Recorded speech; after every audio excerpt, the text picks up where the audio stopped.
Dahil pag sinabi niya, hindi na confidential. Your Honor, Counsel, open the Anong door. kalokohan niyang naimbentong confidential funds na yan? Lapid fire! Pag confidential funds ba, lahat ng information na hinihingi sa inyo, kagaya ng sang ginastos, yung milyon-milyon na yan sa medicine, oy, bawal yan.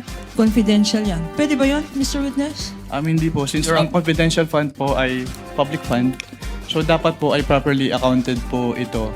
And since ang involved po ay confidential fund, so it must follow the strict accounting and auditing guidelines po to prevent misuse. Confidential ba yung, uy, bawal mo sabihin, sang grocery binili. As an Yung answered, Your pagkain Honor. na yan. As an answered. As an answered, Food, Your Honor. And As all an the answer, items Your there. Lahat ng items na sinabi natin.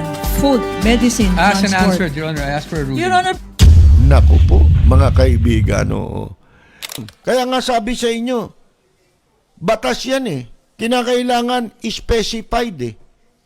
Malinaw. Ha? Kung ano ang pagkakagastusan ng pondo. Dahil yan ay pera ng taong bayan yan. Hindi yung magsasang-ayunan lang kayo, pera nyo na. Pwede na. Kahit walang specification. Mga hindi specified kung saan dadalhin ng pera. Dahil pag sinabi niya, hindi na confidential. Anong kalokohan niyang naimbentong confidential funds na yan? Ha? Kung ako pala,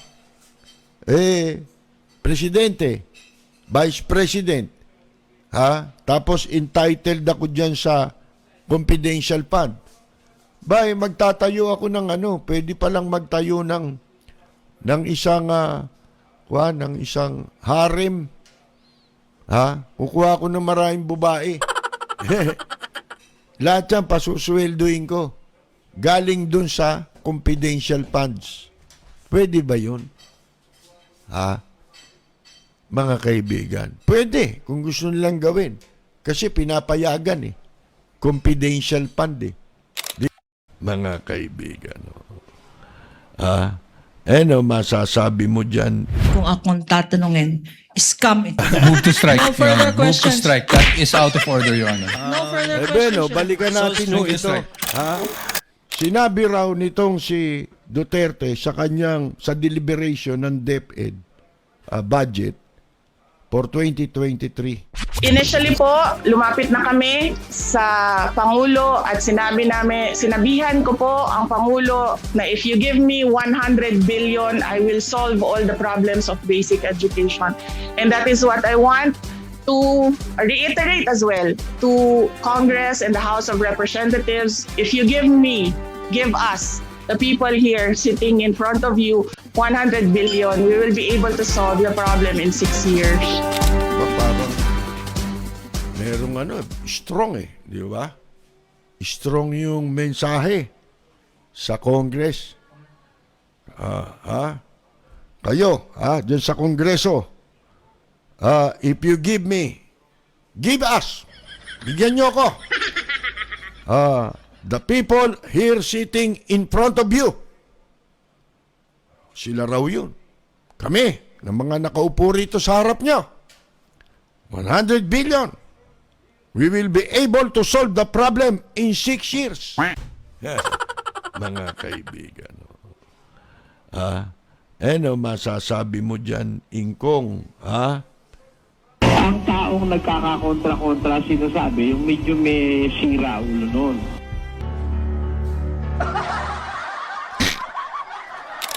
Sino niloloko nyo? Yung lelang yung panot. Pwede. Bakit? Alam nyo tayo, kumu-question. Diba? Sa mga hindi tama na nakikita natin sa gobyerno. Dahil yun ay ating tungkulin hindi lang bilang isang mamamahayag, kung hindi bilang isang mamamayan ng Pilipinas.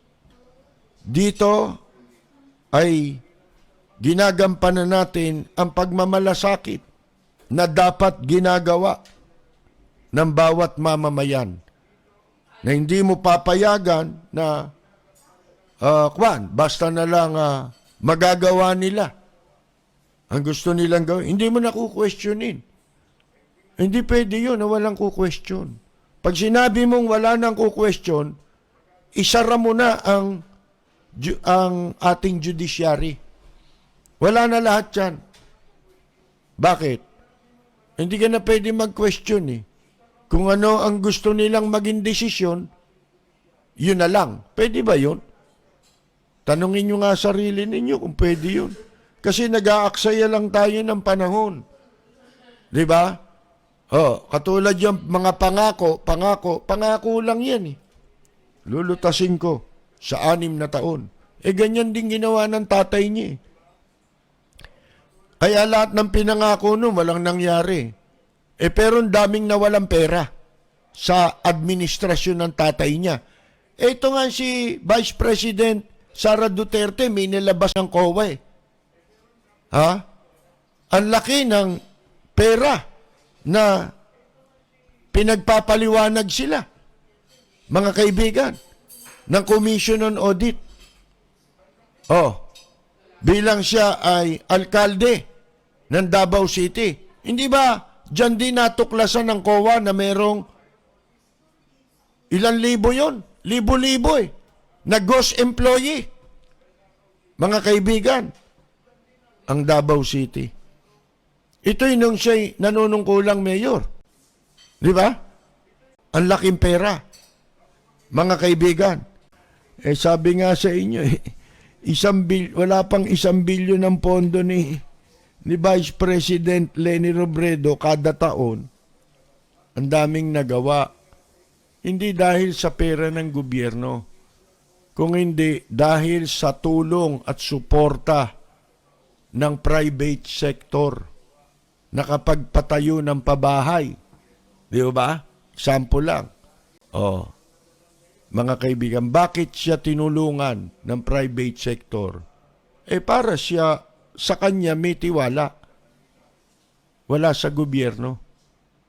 Yung tulong na pinadadaan sa kanya.